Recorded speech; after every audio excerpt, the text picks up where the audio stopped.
Hey retro food fans, today we're going back to the late 1890s or maybe even earlier to make a fabulous candy that most of us know and most of us love, including me. You're gonna love it. Let's get started.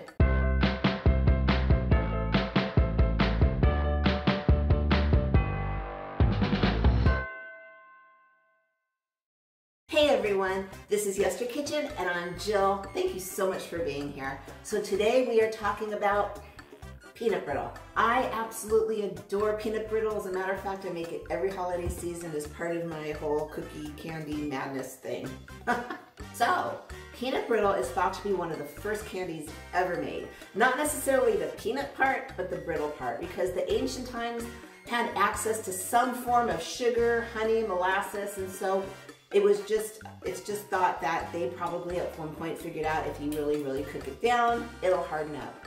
But then the peanut part came later. There's actually two stories, but I'm gonna get started on it first because it takes a little while for the sugar to come up to temperature. We'll talk while we're cook. So this recipe comes from my 1953 version of Better Homes and Gardens. It is just, I know I say every one of the cookbooks are my favorites. They are. I have no favorite cookbook.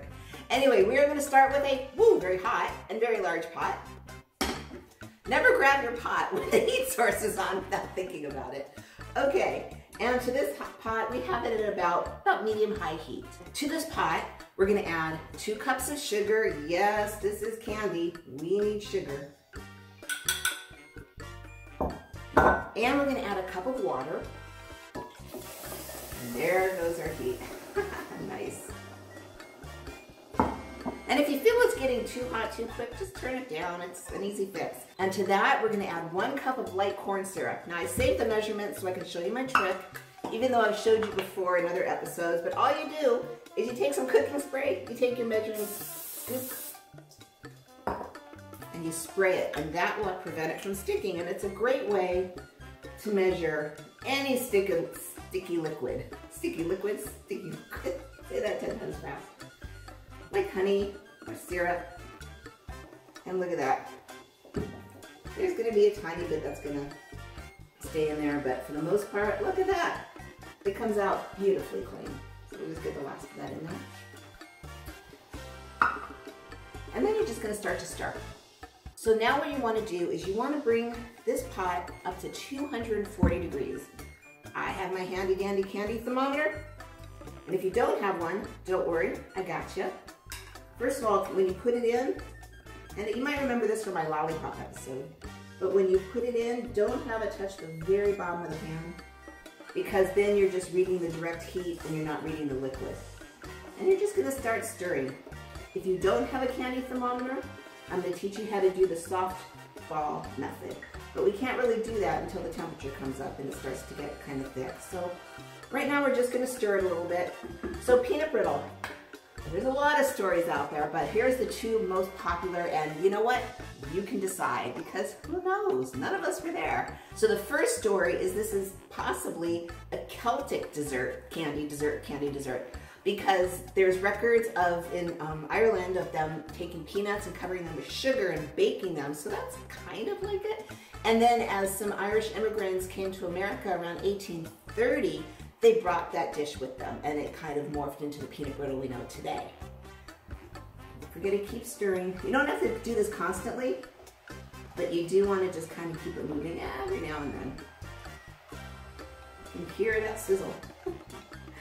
So the second story, which makes a lot of sense to me too, is it's created in the South, and which makes sense because they grow a lot of peanuts in the South.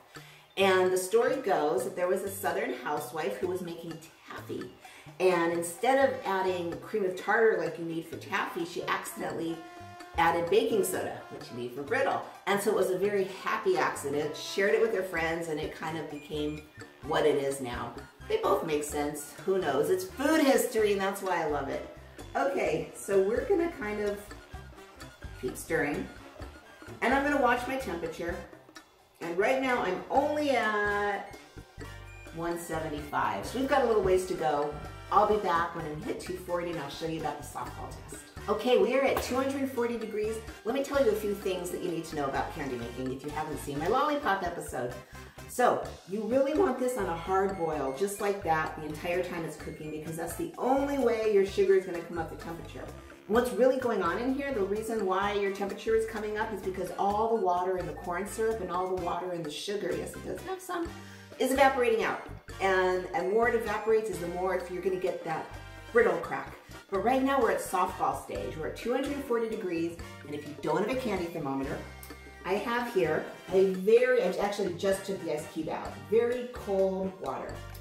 And all you're gonna do is take the tiniest bit of your mixture and pour it in, and immediately it kind of starts pulling together. See that? This very, very, very soft stage. That's softball. So that's your first cook. Now to that, we're gonna add 2 cups of peanuts. Either add cocktail peanuts, sometimes they're called Spanish peanuts, you know, the kind that has the skins on them. You know, those, don't get dry roasted or honey roasted or any of those roasted. You just want unbothered with peanuts. So, 2 cups peanuts, in we go. And to that, we add a 1/4 teaspoon of salt. And you want to cook this on high the whole time. The reason I started low is because I just wanted to start bringing it up to temperature, but as soon as it started to get combined, I jacked my temperature way up, because that's the only way you're going to get this going.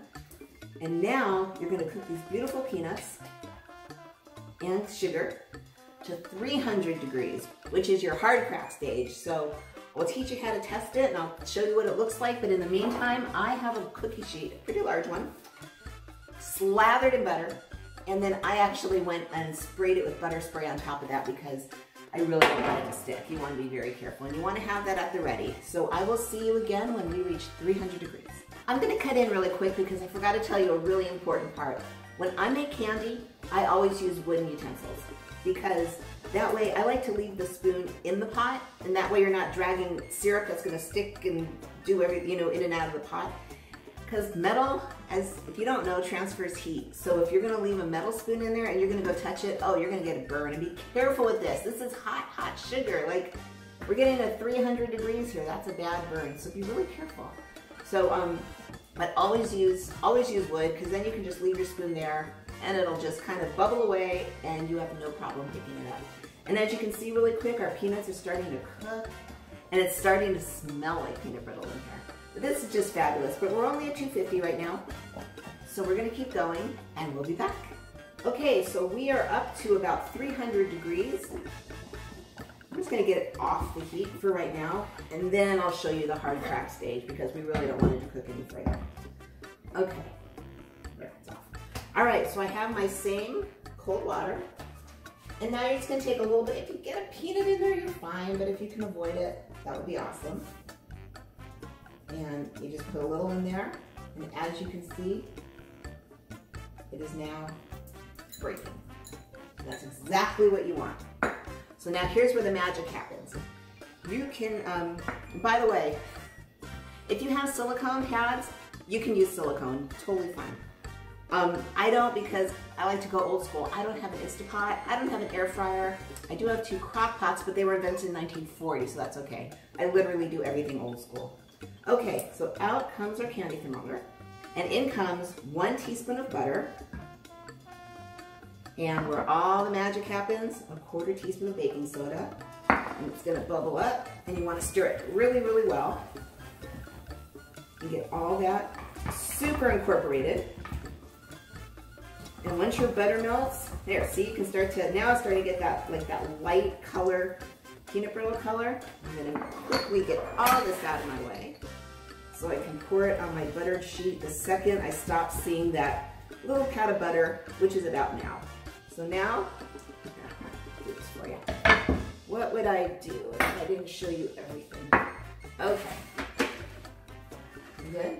You good? Are you good? Okay. Now, on to your extraordinarily buttery greased pan.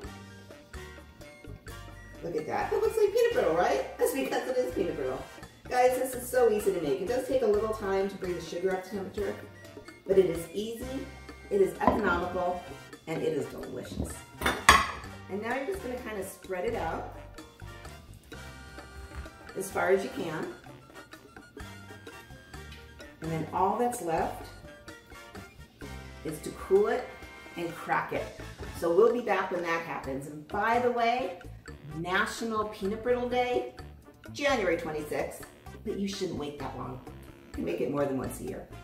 All right, we'll be right back. So our happy little peanut brittle is all cool. I would say it's been cooling for about 30 minutes. You want it to be completely cool. Like when you lift up your pan, you don't want to feel heat under here at all, or else it'll just instead of snap.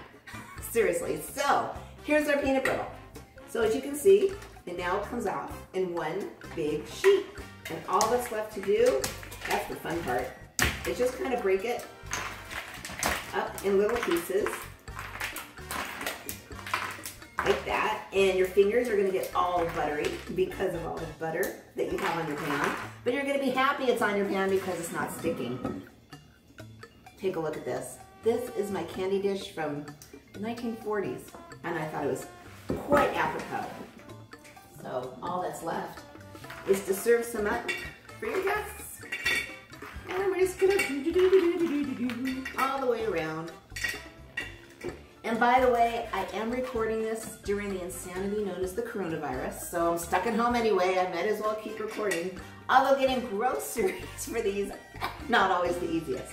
But that's okay, because in World War II, we had food rations, and if you want to learn more about that, so figure out what you can make with what you have, I've got you covered. Okay, so I'm just gonna do that for now. That's good.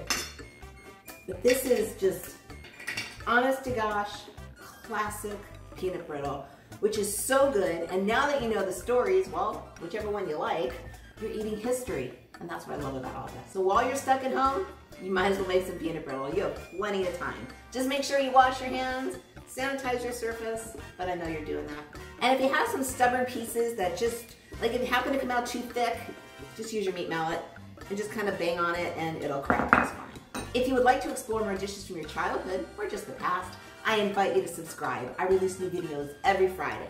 In the meantime, here's some more retro dishes for you. And remember, every dish, even peanut brittle, oh, I love peanut brittle, has a story or two. I'll see you in the next video.